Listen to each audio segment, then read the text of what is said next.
Hello, welcome to HITC Sport. Right, let's take a look at every Champions League club still left in the competition and try and find the best player in each team who could have declared for another country and just see what would have happened if they had. On an unrelated note, Christ above, I'd love to dunk Jack Grealish's head in a toilet bowl. Right, let's go. Barcelona, Lionel Messi, Italy. Listen, some ungrateful Argentina fans often question Lionel Messi's loyalty to the country, considering he quit at 13 years of age. Imagine if he'd chosen to play for Italy instead. Oh, those same fans are probably mailing in chunks of cat vomit on a weekly basis. Yes, Ronaldo might be playing in Italy, but Messi is the one with Italian blood in his veins. His great-granddad was an Italian migrant who moved to Argentina. So any RG fan who thinks Messi was always destined to follow Maradona's footsteps, no, Messi could very easily have spent his youth eating pizza on the streets of Milan. Imagine if he'd actually chosen Italy in 2004. At 19, he'd already be a World Cup champion, having lifted the thing in 2006. But again, the Italian team have been in decline for the last 15 years, and so make no mistake about it, he would end up being the country's record goal scorer, and Andrea would have spent every international break drooling into his morning porridge. But again, being stuck in the same team as Fabio Borini would have probably driven Messi to the point of almost brain failure. PSG, Kylian Mbappe, Cameroon. Make no mistake about it, Kylian Mbappe obviously made the right decision in declaring for France. Good Christ, he was a World Cup champion before he was even out of his damn teens. His father Wilfred is from Cameroon, and so if he declared for them, like Samuel Eto'o, this other goal machine world star would have been a massive fish in a pond full of one-legged tadpoles. I mean, good Christ, stuck in the strike force with Clinton and Joy and never Choupo-Moting. Oh, you're damn right he made the correct decision. RB Leipzig, DAYOT UPACEMANO, Guinea-Bissau. Yeah, here's future Bayern Munich defensive giant DAYOT UPACEMANO, who has been capped 3 times by France and is probably going to succeed Rafa Varane as the country's defensive rock. But yeah, he qualifies for the Guinea-Bissau national team. He'd be the country's biggest ever star, but yeah, they wouldn't exactly do much. Liverpool, THIAGO, ALCANTARA, Italy. Okay, we know THIAGO Alcantara easily qualifies for both Brazil and Spain, but the guy was also born in Italy when his dad Massino was in Serie A with Lecce and Fiorentina. Italians are probably still sick to the teeth that THIAGO didn't declare for the country of his birth, no more so than when he stuck a hat-trick for Spain past them in the 2013 European Under-21 Championship final. I can only imagine how that must have felt. If Jack Grealish or Declan Rice ever does that to my country, I'll honestly feel like jumping in front of a working lawnmower. Listen, Spain haven't exactly been anything special with THIAGO in the team. They've just massively declined ever since their golden age in 2012. Sure, they look like they're having a bit of a renaissance now, but time will tell. Italy though, again, a footballing powerhouse who haven't really done anything much lately, but I guess a midfielder Marco Verratti alongside Brazilian flair like Jorginho and THIAGO would have been tasty to watch. Porto, Pepe, Brazil. Listen, I know Pepe is currently 38 and probably his kidneys made of cheese. The guy is croaking towards retirement, but during his 10 years at Real Madrid, he was a defensive powerhouse. A guy who'd probably shove his granny in the oven if it meant 3 points on the weekend. Anyway, he has over 100 caps for Portugal and lifted Euro 2016, so he's probably pretty happy with declaring for the country he moved to at 18 years of age. But lads, the guy was born and raised in Brazil, and his presence alone in that national team would have driven David Luiz to the bench, and so a centre-back pairing of him and Thiago Silva, oh, their Samba stars would be a defensive rock. 2 guys, again, who'd willingly punch a cat in the face to win a bastard game of football. And so yes, I know Thiago was suspended for the 7-1 horror show against Germany in the 2014 World Cup, but I promise you, with Pepe on the pitch, he would sooner kick Thomas Muller in the head than let him walk through their defence like that. Juventus, Paulo DYBALA, Poland. Yeah, here's Paulo DYBALA, a 27-year-old Argentina starlet who's only ever scored 2 goals for his country. Considering he's nearly into his goddamn 30s, you could probably say he's failed at international football. Again, he was eligible for Italy too, but weirdly, also Poland. His granny's name was Henry's Palacinka, and World War II forced her son Paulo DYBALA out of the country after he was forced into working for the German army, and then he randomly escaped to Argentina.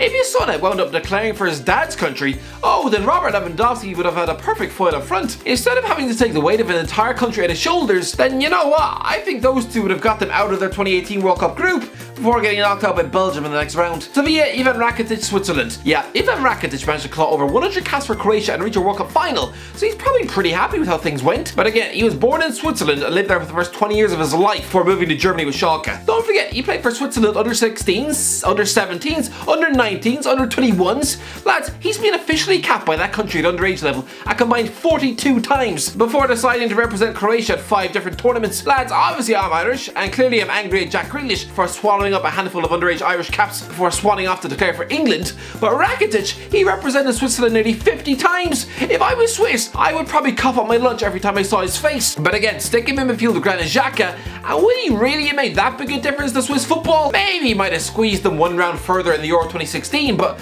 that's about it. Borussia Dortmund, Erling Haaland, England. Well, I could touch on Giovanni Reina, an exciting American starlet who was unfortunately born in Sunderland. That poor fella. I've lived in that city. Everyone just looks like Paddy and Selma, and so being born in one of their rundown hospitals, I wouldn't be surprised if Reina was delivered in a toilet sink. Anyway, the answer here is Erling Haaland. Born in Leeds back in July 2000, you know, back when that club was a Champions League semi-finalist. Listen, Haaland could easily have made the best financial decision for his career, you know, bidding off Norway to represent the country of his birth, because you're damn right that's a deal which would probably double his bank account and sponsorships. But fair play to him for sticking by Norway. If he was English, make no mistake about it, the English press would not only be declaring him the best player on the planet, but arguably the greatest of all time. Good Christ, he'd have London tabloid journalists camping out in Germany for 6 months. Good Christ, he'd have more bother with paparazzi than Prince Harry. I'm pretty sure that being that good and English is not exactly conducive to your mental health. Good Christ, when Wayne Rooney was that age, half the media were queuing up to lick his feet, while the other half was trying their level best to dig up any dirt they could find on the boy. And so with Haaland, it'll probably be the same. Suddenly he'd be announced as some Leeds-born womanizer, an unpatriotic contract rebel, you know, everything they chucked at Rooney's head. But on the pitch, Gareth Southgate would probably have to tweak his formation, because he'd have to make Haaland the talismanic centre forward, with Harry Kane now operating as a second striker in a more regimented 4-4-1-1. Or maybe even stick Harry Kane on the left wing in a 3-4-3, which again would probably stick the England captain's nose out of joint. But I'm sorry lads, Haaland is the superior striker. But either way, with those two utter goal-scoring monsters on the pitch, if Southgate could make it work, then lads, you'd be red hot favourites for Euro 2021. Atletico Madrid, Moussa Dembele, England. Yeah, this is weird, but I think Moussa Dembele still qualifies for England. The FA were definitely sniffing around his face while at Fulham, and after living in London for 5 years, and since he's yet to win a cap for France, it'll be an interesting one. But again, considering the form of Danny Ings and Calvert-Lewin, he'd probably only be about 4th choice centre forward. Chelsea, Christian Pulisic, Croatia. Yeah, the name Christian Pulisic doesn't exactly sound like the American dream now, does it? Clearly eligible for Croatia through his grandparents. Imagine if he'd chosen them instead of the US. The guy would have been a World Cup finalist at 20 years of age, probably preferred to Ivan Perisic on the wing, and seen as the next Croatian superstar. As for the US though, taking Pulisic out of their team, it would instantly melt their golden generation into wet butter. Lazio, Andreas Pereira, Belgium. Listen, it didn't work out for Brazilian midfielder Andreas Pereira at Man United, but he's not a horrific midfielder. At 25, he's a half-decent player with a banging shot. Born in Belgium, he represented the country's youth teams, and he was spanked in 10 goals in 9 games for the under 2016s back in 2012. But again, that country have a star-studded midfield, so he wouldn't have made the 2018 World Cup squad, and probably still wouldn't get in their team now. But if he was born 15 years earlier, good Christ, he'd have been the best Belgian footballer of his generation. Bayern Munich, Leroy Sané, Senegal. Oh lads, imagine if Leroy Sané had chucked Germany in a bin and decided to declare for Senegal instead. You know, the country of his dad, Souleymane Sané, who played as a striker for 7 years for that national team. In 2018, with German football stuffed down a toilet, and yet Joachim Löw deciding to still leave Leroy Sané on the couch for the World Cup, the Man City title winner probably wished right then and there that he had declared for Senegal, because maybe then he wouldn't be 25 years old and still a World Cup virgin. Lads, I'm sorry, but a strike force of Mani Sarsani, not only does that deliciously roll off the tongue, they probably win the damn African Cup of Nations. Real Madrid, Karim Benzema, Algeria. Karim Benzema probably wishes he declared for Algeria now, the country of his parents. I know he's played over 80 times for France and scored nearly 30 goals, but considering he's been frozen out of the team since 2015, watching Olivier Giroud lift the World Cup medal that should have been his, oh, he's probably sick to his stomach with the French FA. On the face of it, declaring for Algeria now, it's not as horrible a thought as it might have been when Zinedine Zidane was faced with that choice back in the 90s. No, they are no longer the African nobodies that they once were. Good Christ, this is their golden generation, and stick Benzema into a talented forward line with Saïd Benrahma and Riyad Mahrez, they would arguably be Africa's most exciting team. And unlike during his 8 years on the France team, he'd actually have an international trophy to his name, helping them lift the thing in 2019. The guy would be an Algerian god, would probably be awarded freedom of the city,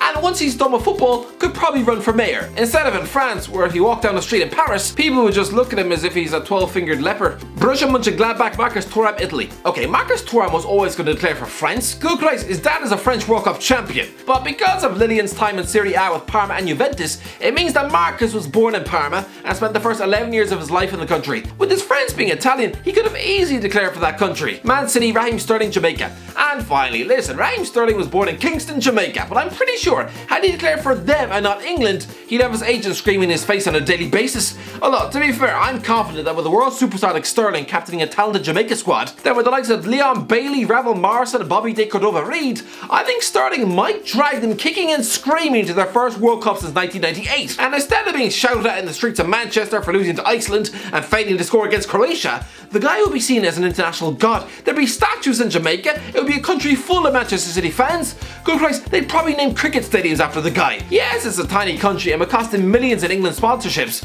but being held up as the superhuman hero in your country of birth, it doesn't sound like a bad plan B. Anyway, that's the end of it. Let us know in the comments below. What do you think? What best player at each Champions League club do you think could have declared for another country? Let me know in the comments below. If you enjoyed the video, don't forget to subscribe, and as always, I'll talk to you in a while.